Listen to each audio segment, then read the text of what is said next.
তুমি ভেবেছিলে বসু মল্লিক বাড়িতে ঢুকেই ভালোর তালিকায় নিজের নাম ঢোকাবে, আর আমাকে লোকে আরো খারাপ ভাববে, তাই তো?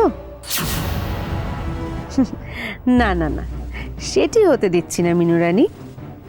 তোমার চাকরি করার ডাঁট আমি খোঁচাচ্ছি। দেখো না, বিয়ের পরদিনই কেমন তল্পি তল্পা নিয়ে বাপের বাড়ি পাঠায়।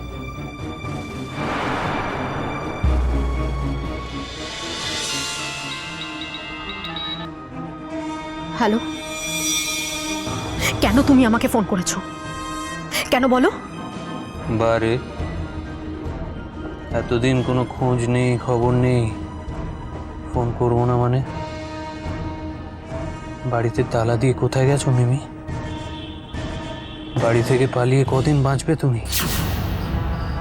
তুমি তো জানো অভিষেক যখন একবার ধরেছে তখন সহজে ছাড়বে না।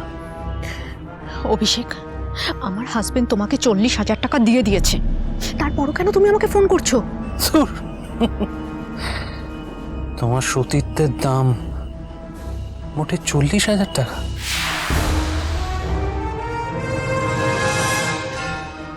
অভিষেক, ধমকিও না মিমি, একদম ধমকিও না। তুমি তো জানো ওতে আমার কোনো এফেক্ট হয় না, বরং জেদ আরো বেড়ে যায়।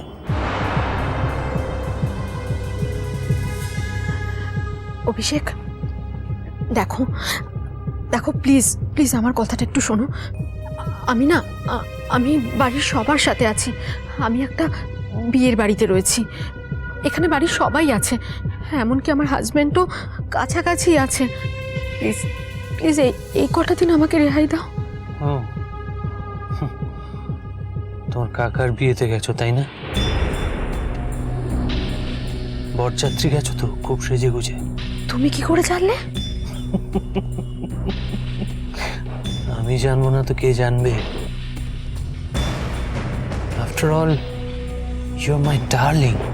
অভিষেক, chill chill chill chill chill. Okay, বলবো না, আর বলবো না। কিন্তু ম্যাডাম, তোমার সঙ্গে কাজ করছি আর তোমার গতিবিধির খবর রাখবো না? সত্যি তুমি যে কি ভাবো না আমাকে। যদি তোমার কাজটা আমি না করি আর পুলিশকে সব কথা জানিয়ে দিই, তাহলে?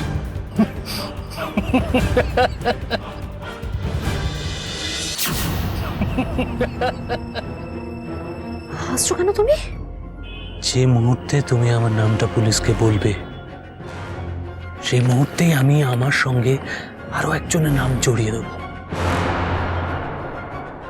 আমি বলবো আমি যে এই ধরনের কাজকর্ম করি তার মাস্টার প্ল্যান করে দিয়েছে আমারই এক ডাক্তার বন্ধু জুটো।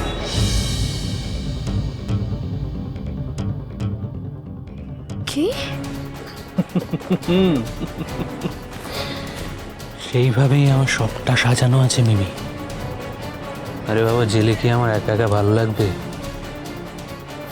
সঙ্গে একজন বন্ধু থাকলে কত ভালো হয়।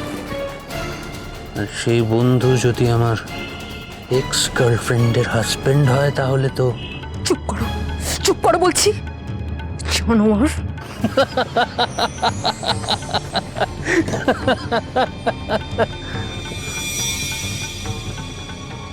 কবে ফিরছো? বলবো না। বলবে বলবে, নিশ্চয়ই বলবে। আমাকে না বলে তুমি থাকতেই পারবে না। আর যদি একান্তই না বলো তাহলে আমি ধরে নেব তুমি তোমার বাপের বাড়িতে আছো, তোমার কাকার বিয়ে বলে কথা, আর তখন আমায় বাধ্য হয়ে সেখানে পৌঁছে যেতে হবে। কতদিন যে বিয়ে বাড়ির ভালো মন্দ খাইনি আমি। চুপ করো প্লিজ, চুপ করো। কবে ফিরছো?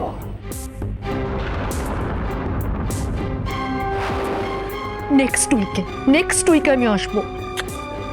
That's like a good girl. শোনো, এই কদিন আমি তোমায় ছুটি দিয়ে দিলাম, কিন্তু ফিরেই কাজে জয়েন করতে হবে। একটা কথা মনে রেখো মিমি, এখন কিন্তু শুধু তুমি আমার টার্গেট নাও, তোমার স্বামীর নামও তার সঙ্গে জড়িয়ে গেছে। তাকে যদি তোমায় বাঁচাতে হয় তাহলে আমার কাজটা তোমাকে করে দিতেই হবে। ভুলে গেছো, তোমার হাজব্যান্ড নিজে হাতে আমাকে একটা 40,000 টাকার চেক লিখে দিয়েছিলেন। কেন দিয়েছিলেন?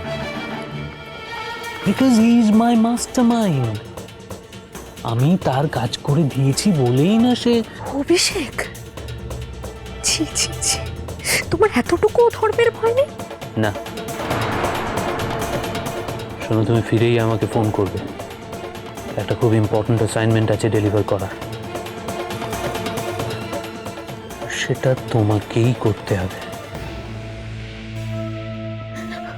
অভিষেক, অভিষেক, প্লিজ আমার একটা কথা শোনো। দেখো দেখো, আমরা না ভীষণ হ্যাপি কাপল। বিশ্বাস করো, আমরা দুজন দুজনকে সত্যি খুব ভালোবাসি। প্লিজ প্লিজ আমাদের সংসারটা এইভাবে নষ্ট করে দিও না। তাছাড়া তুমি তো নিজেও জানো কিছুদিনের মধ্যেই আবার তোমাদের জীবনে নতুন সদস্য আসছে। That's good, pretty good in fact. সে আমাদেরও ভবিষ্যৎ সদস্য হবে। অভিষেক, শোনো মিমি, আমি না খুব বেশিক্ষণ ধৈর্যের পরীক্ষা দিতে পারি না, আর এবার আমার ধৈর্যের সীমাটা ক্রস করে যাচ্ছে।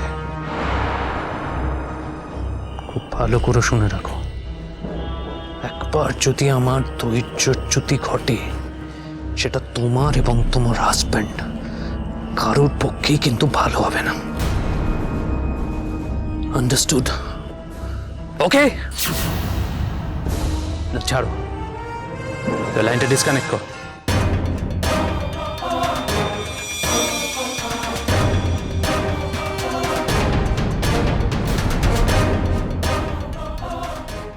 মিনুমা, ওটার মধ্যে পাটা ডুবিয়ে তুই এর কাপড়ের উপর দিয়ে হেঁটে হেঁটে আসবে, বুঝলে?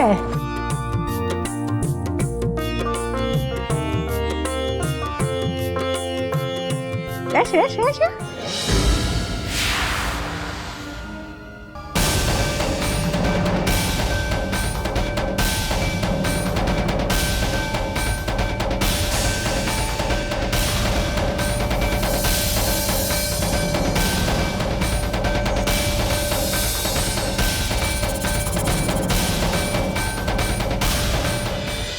Sunday baje